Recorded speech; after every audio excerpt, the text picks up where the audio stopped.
تو ظاہر ہے کہ ہم نہ بھی چاہیں تو پیپلز پارٹی کی حکومت،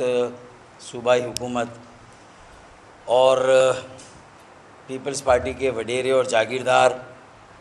کوئی موقع ہاتھ سے جانے نہیں دیتے کہ ان کو آڑے ہاتھوں نہ لیا جائے، ان کی کلاس نہ لی جائے، ان کی ڈانٹ ڈپٹ نہ کی جائے اور ان کو آگے جا کر جو لوگوں میں ان کی ناانصافیوں، ان کے امتیازی سلوک، ان کے غیر جمہوری، غیر آئینی اور غیر منصفانہ جو طرز عمل ہے، جو ان کی اپنی طرز کی جمہوریت ہے، جس کے بنا پر ویسے تو پورے سندھ میں لیکن خاص طور پر سندھ کے شہروں میں ایک غم و غصہ ہے، ایک لاوا پک رہا ہے، اور اگر اسے کوئی باقاعدہ احتجاجی شکل نہ دی گئی، کوئی پرامن احتجاج کے راستے نہ نکالے گئے تو ایسا محسوس ہوتا ہے کہ پھر یہ جو 17 سالوں سے بلا شرکت غیر سندھ کے تمام وسائل، اختیارات، زمینوں اور ہر طرح کے فیصلوں کا اختیار پاکستان پیپلز پارٹی اور اس کے جو صوبائی وڈیرے اور جاگیردار ہیں ان کے ہاتھوں میں ہے، اور جس طرح کا طرز حکمرانی قائم کیا ہے وہ بدترین ہے، بدعنوان ترین ہے اور ناقص اور نااہل ترین ہے۔ میرے خیال میں ڈکشنری یا لغت میں اور الفاظ تلاش کیے جائے تو شاید اتنے الفاظ ملیں گے نہیں جتنی بدترین ان کی حکمرانی ہے، جتنا سفاکانہ، غیر منصفانہ، جابرانہ، حاکمانہ ان کا جو ہے وہ طرز حکمرانی ہے۔ کراچی کو مکمل تباہ و برباد کر دیا، سندھ کے باقی شہروں کا حال بھی کراچی سے کوئی بہتر نہیں ہے۔ اگر آپ دیکھیں، ہم نے یہ بیچ میں تھوڑا گیپ دیا، ہم نے کہا کہ شاید کوئی بہتری کا راستہ نکلے، لیکن کوئی دن نہیں جاتا کہ جب کوئی ایک ظلم کی داستان ہمارے سامنے نہ آئے۔ اب میں چند چیزیں آپ کے سامنے جو بھی حال ہی میں ہوئی ہے اس کا ذکر کر کے آئندہ اب کیا ہونا چاہیے اور کیا کرنا چاہیے، یہ ایک انتباہ بھی ہے، انتباہ، وارننگ ہے پاکستان پیپلز پارٹی کی صوبائی حکومت کے لیے کہ انہیں پتہ بھی نہیں چلے گا جب ان کے پیروں کے نیچے سے زمین نکل جائے گی اور وہ آج کہاں کھڑے ہیں، زمین پر خدا بنے ہوئے ہیں۔ گھمنڈ کی انتہا ہے، ان کے لہجے، ان کے رویے آپ دیکھیں، اللہ کی پناہ۔ تو ہمارا یہ کام ہے کہ ہم سیاسی اور جمہوری حزب اختلاف ہیں، سندھ کی سب سے بڑی جماعت ہیں پیپلز پارٹی کے بعد، تو ہمارا یہ فرض ہے کہ ہم ان کو کم از کم سمجھائیں کہ وہ ہوش مندی سے کام لیں اور کچھ جو سیاسی ایک تدبر ہوتا ہے،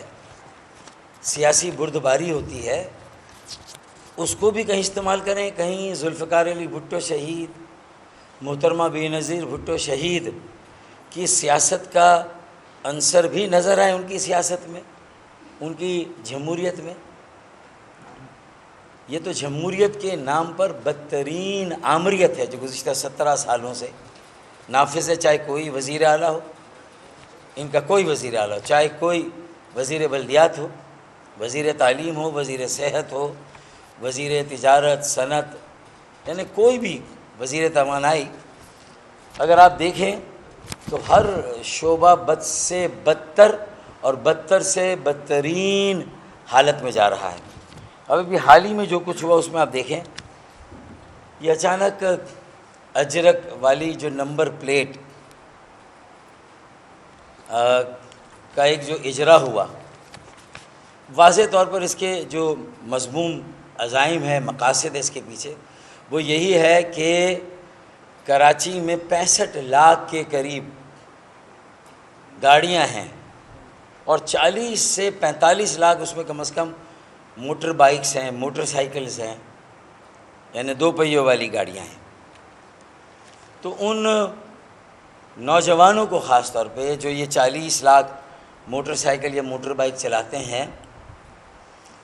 ان کو کھلے عام لوٹا جائے، ان کی جیبوں میں اگر کوئی چند سکے رہ گئے ہیں تو ان کی جیبوں کو وہ بھی خالی کر دیا جائے، یعنی فلیسنگ جسے کہتے ہیں، جسے لوٹ اینڈ پلنڈر کہتے ہیں، اس کی ایک نئی شکل ہے۔ یہ ایک بھتہ ہے، غنڈہ ٹیکس ہے۔ دیکھیں، گورنر سندھ کامران ٹیسوری بھائی نے بڑا معقول بیان دیا اس پہ کہ بھائی اجرک تو سندھ کی تہذیب ہے، ثقافت ہے، عزت اور احترام کی علامت ہے، اس کی آڑ میں اگر لوگوں کو لوٹا جائے گا تو یہ کیا اجرک کی عزت اور احترام کو سرعام بیچا نہیں جا رہا؟ اجرک تو تحفے میں دی جاتی ہے اور محبت کی علامت ہے۔ لوگوں کو زیر بار کرنے کی بجائے اجرک پہنا کر تو آپ کسی بھی اجرک کو پہنانے والے کو اپنا بھائی کہتے ہیں، اسے اپنائیت دیتے ہیں، اخلاص کا مظاہرہ کرتے ہیں۔ یہاں اپنے اجرک کی آڑ میں جو ہے وہ ایک نیا دھندا شروع کر دیا لوٹ مار کا۔ اچھا، یہ تو لوٹ مار میں جو اس کا نارمل جو فیس اور ٹیکس ہے وہ بھی بہت اس کے ریٹس ہائی ہیں۔ پھر اگر آپ نے نہیں کرایا یہ تو پتہ چلا کہ ہر چوراہے پہ وہ سفید لباس میں ملبوس اندرون سندھ سے جو ہزاروں ٹریفک کے پولیس والے بلائے گئے ہیں، لائے گئے ہیں اسی مقصد سے کہ اب انہیں کراچی میں یہ موقع دینا ہے کہ وہ یہاں لوٹ مار کریں، اپنی جیبیں گرم کریں اور یہاں گھر خریدیں، پراپرٹیاں خریدیں، اور کراچی میں اور جو کچھ کرنا ہو کریں۔ انہیں فری ہینڈ دیا گیا، اور چالان کرنے پر کمیشن الگ۔ چالان سے بچنا ہے تو جیب کریں گرم۔ اچھا، پھر اگر اس کے مقابلے میں وزراء، صوبائی وزراء اور ان کے بچوں کی لگژری گاڑیوں کی نمبر پلیٹ دیکھی جائیں تو وہ تو نارمل بھی نہیں ہے، وہ تو فینسی نمبر پلیٹس ہیں، وہ تو بالکل ہی مختلف، وہ ایک شاہانہ ٹھاٹ باٹ کا اظہار کرنے والی سر عام اس طرح کی نمبر پلیٹ کا استعمال کر رہے ہیں، اور نتائج سے بے پرواہ، ان کی کوئی پکڑ دھکڑ نہیں، پوچھ گچھ نہیں۔